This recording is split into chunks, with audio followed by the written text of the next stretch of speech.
Hello again, and welcome to It's Biblical. Today is October 28th, and the events in Israel have continued. Last night there was a big incursion, if not the actual start of the ground operations by Israel into Gaza, leaving a trail of destruction. And a world growing angrier and angrier by the day, an Islamic world especially, but there's protests all over the world in favor of Gaza, in favor of the Palestinians, who many see as being oppressed. But this is all after a horrific attack by Hamas from Gaza, from the Gaza Strip into Israel, that killed, as far as we know, 1,400 Israelis, including 300 soldiers at various bases, IDF soldiers. And it was very barbaric if you watch the videos and hear the testimonies. It is so barbaric that any nation would respond, yet we have this Gaza Strip situation and the war there creating for the Islamic world a cause to come down and actually fight against Israel. Now, this is not surprising from the biblical point of view, as you've seen in the other videos. In fact, we were actually looking at this year as potentially the year Christ returns, based off the numbers in Daniel 12 in relation to the end. It says, "And when the time that the daily sacrifice is taken away and the abomination of desolation is set up, there shall be 1,290 days. Blessed is he who waits and comes to the 1,335 days." Now, if you watch the other videos, you realize that from this point of view, if Islam was the Antichrist system, then the Great Tribulation has lasted since the Dome of the Rock was set up on the Temple Mount. That's kind of a marker for basically a false super religion. I would say super law religion, to replace the mercy of Christ and the truth of the Jewish right to, them passing down the truth of God through their nation and the stories. And the Dome of the Rock was set up, or according to Wikipedia, it was the first. Al Sayuit holds that the commencement year of the Dome of the Rock was 688. And 688 is also the middle year from when people say it may have been set up, so starting in 685, and its completion in either 691, 92 AD. But 688 is the year you get for when this all started, the setting up of that Dome of the Rock on the Temple Mount. And it is on the Temple Mount where there's so much contention, and where Jesus said to look for something there that causes a desolation, which I believe when Islam came in, it was not as peaceful as the historical records indicate. And if you look, there's a YouTube called Pafander Films, which gets into the idea that the actual faith may not have actually started down here in Saudi Arabia, but rather started more likely up here in the Syriac regions, and maybe even into Turkey, where a group called the Tayyi, which was the Uniting of the Arabs, started under one faith and came down from the north and took over. And then from there it became the Umayyad dynasty, setting up the Dome of the Rock. But then the Abbasids, which were, I believe, housed in Iraq or Egypt, took over. And there's some accounts from China where it started out with this story, how Mecca and everything was centered around here, but then later when the Abbasid dynasty, everything changed to becoming around the south. But anyways, what is happening today is, after the ground incursion started, which maybe it's a minor one, but it was more significant than the previous ground incursions from the Israeli IDF into the into the Gaza Strip. So the world is already seething in the Islamic world, and many of the people are protesting and wondering what their governments are doing. But I believe some of these players, like Iran and Turkey especially, and probably obviously Hezbollah in Lebanon, linked with Iran and all these Iranian-backed militias, do have a plan, and I believe they somehow are involved in Hamas doing this, hoping that it will create such a response as this, to where the populations will cry out for somebody to do something. Will anybody help Gaza if the West is helping Israel, and especially the U.S. with their ships and their military build up in this region? Who will help? Who will come to save them? And I think Erdogan in Turkey especially is setting himself up to actually come down and fight against Israel, which would be a fulfillment of the end times prophecies in Daniel 11, where it talks about the king in the north coming down like a whirlwind, like a flood, down to Israel, not into Jordan, and taking over Egypt as well. And the Libyans and the Cushites will follow him in one translation. And the Libyans is Libya, but the Cushites is actually northern Sudan, which is today, I believe, aligned with Turkey and with the Islamic population. This fits because this is all together. Egypt is right here in a situation right on the border of Gaza with an army built up here. So basically tomorrow is the anniversary, the 29th of October is the 100-year anniversary of the fall of the Ottoman Empire and it becoming Turkey. And today, Erdogan was at a giant protest in Turkey saying, basically talking like Gog from the Ezekiel 38 prophecy, which is also the same thing as that Daniel prophecy at the end of 11 I showed you, which he would be, if he is Gog, then he's just the last Islamic caliph or whatever, or wannabe, who comes, and he's the one in the name of Islam that comes down and fulfills the end prophecy when, apparently, Christ comes back, or the first resurrection happens, and I believe this is to show mercy on the Israel, because they're in unbelief, but also the whole world, and that, he was their Messiah, and that God is the God, and to show the whole world that he was always the God of Israel, the Messiah, and this is the true faith, this is who made the earth. But anyways, he is talking like this, which is exactly what you'd expect. Ey Batı, size sesleniyorum. He's calling the West out. They want to start a new war between the Crescent and Crusaders again, tempting the West. If you are in such an effort, you should know that this nation, referring to Turkey, is not dead.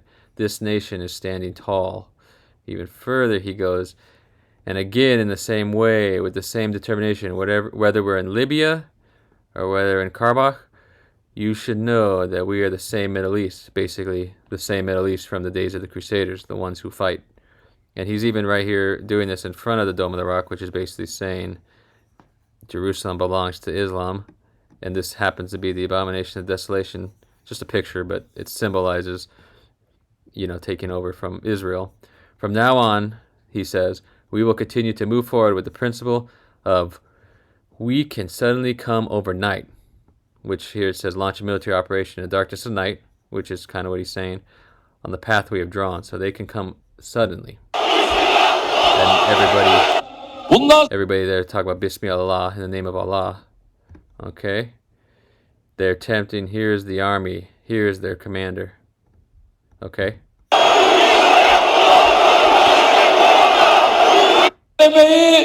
The way we have written stories in history, this nation is ready to write new stories with Allah's will. Okay? I am talking to the West, the U.S., Europe, and their proxies. The West that is described as a monster with one tooth by a poet, late Muhammad.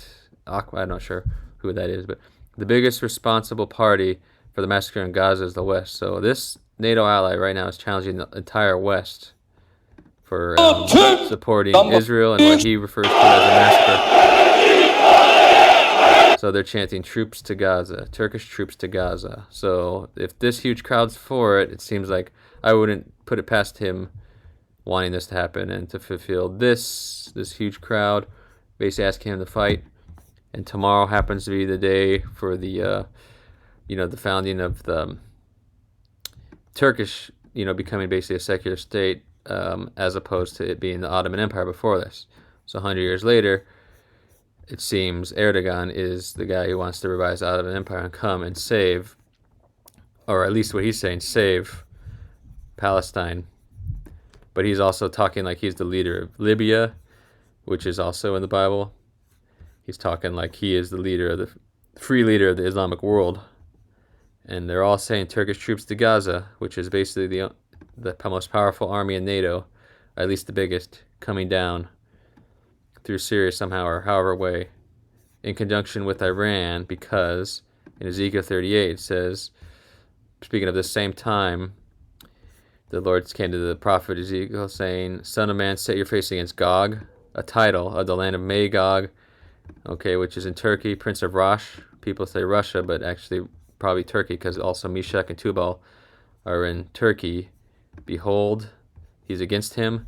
He put hooks into their jaws to lead you out in your armies, including Persia, Ethiopia, which is northern Sudan, and Libya, like Erdogan was just talking about.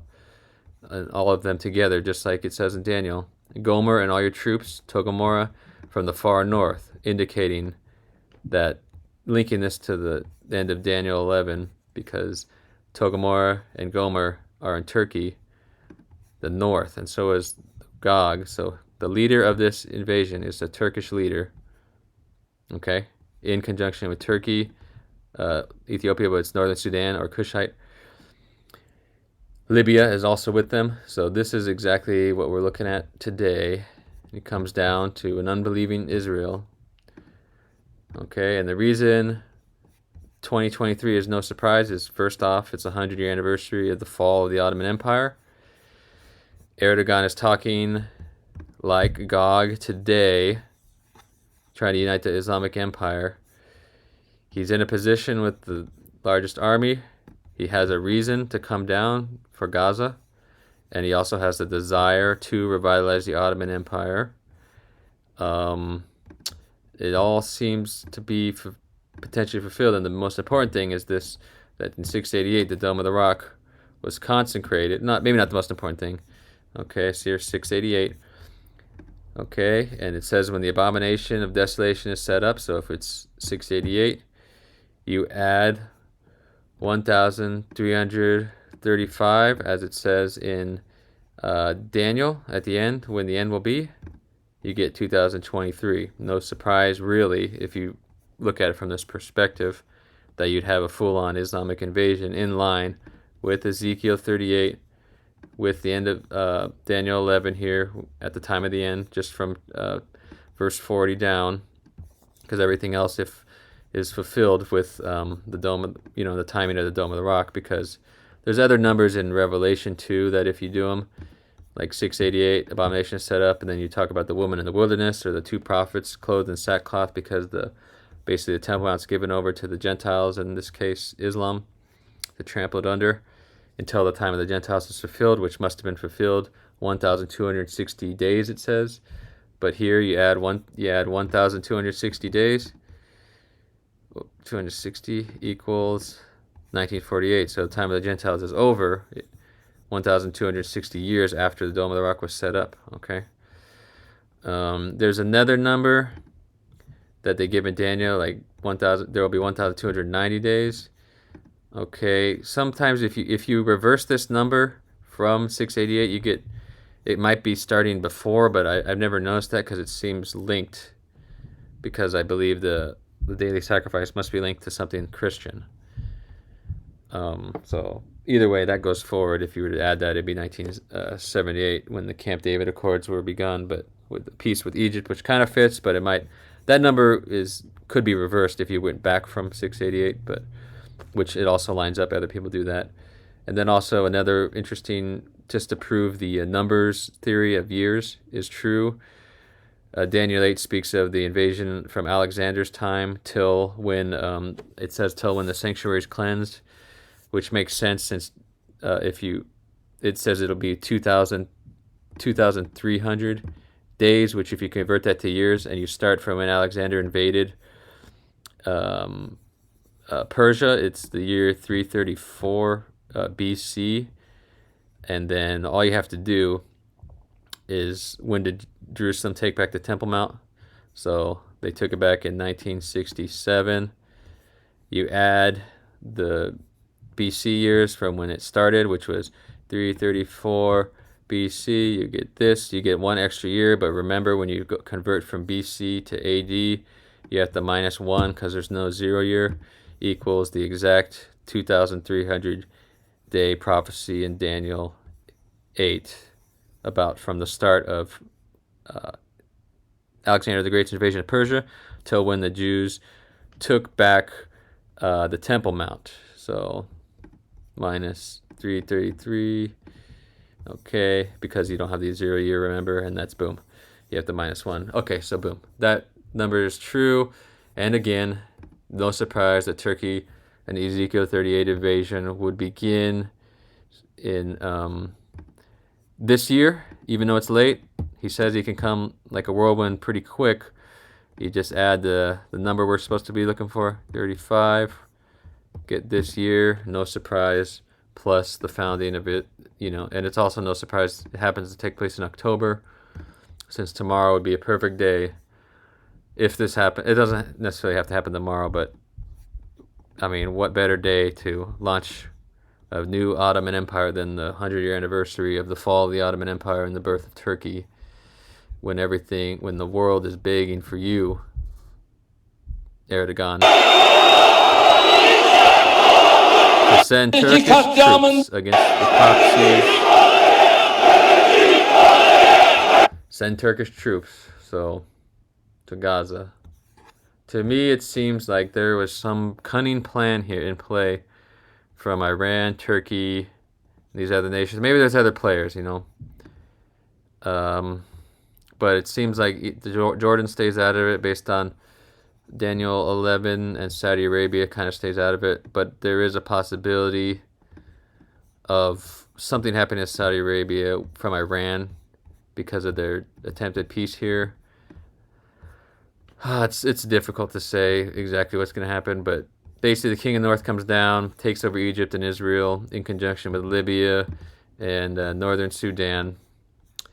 Jordan stays out of it, and it may start with Egypt doing something or Israel doing something to Turkey, or he may just come down, like it says in Ezekiel 38, the Lord turns around, puts hooks in his jaws, and it seems like the hooks in his jaw is to come down in the support of Gaza. From their point of view, it makes sense. From the Islamic point of view, it just seems like, I'm not even going to share an opinion about it. I'm just saying this, that it just seems like this is what's going to happen regardless. People are talking like this. If you watch Tucker Carlson, the recent one with Douglas McGregor on there, the general, or the colonel, he basically lies out this scenario. And I think for sure, somehow we are in the end. And it does seem like Erdogan is Gog from the Bible. The final Islamic ruler who does this. So thank you guys for watching. Check out the calculation. I mean, I guess most people stay away from stuff like this because it says no one knows the day or the hour, but the Father in heaven only knows it. But the Father in heaven may be able to tell us things if we're seeking him. I mean, the true God might be able to. I mean, these numbers are just there, in the Bible. And, I mean, even when that one time when Jesus, asked Peter, who do people say that I am? And they say various things. But it says, who do you say that I am? He said, you are the Christ, the Son of the living God. But how did Peter know that? Jesus says, the Father in heaven has told you. Flesh and blood has not told you. So perhaps if we're not listening to flesh and blood, we can know these stuff for whatever reason. Maybe it's just to let us know, hey, this is the time. Look up, your redemption draws near. Don't listen to what people are saying about the world. There's about to be a very major change. And if it's Christ coming, it must be, in the end, for the betterment of this entire planet. So thanks for watching, and I really appreciate it. I mean, I'll try to keep updated as things go on. Thank you.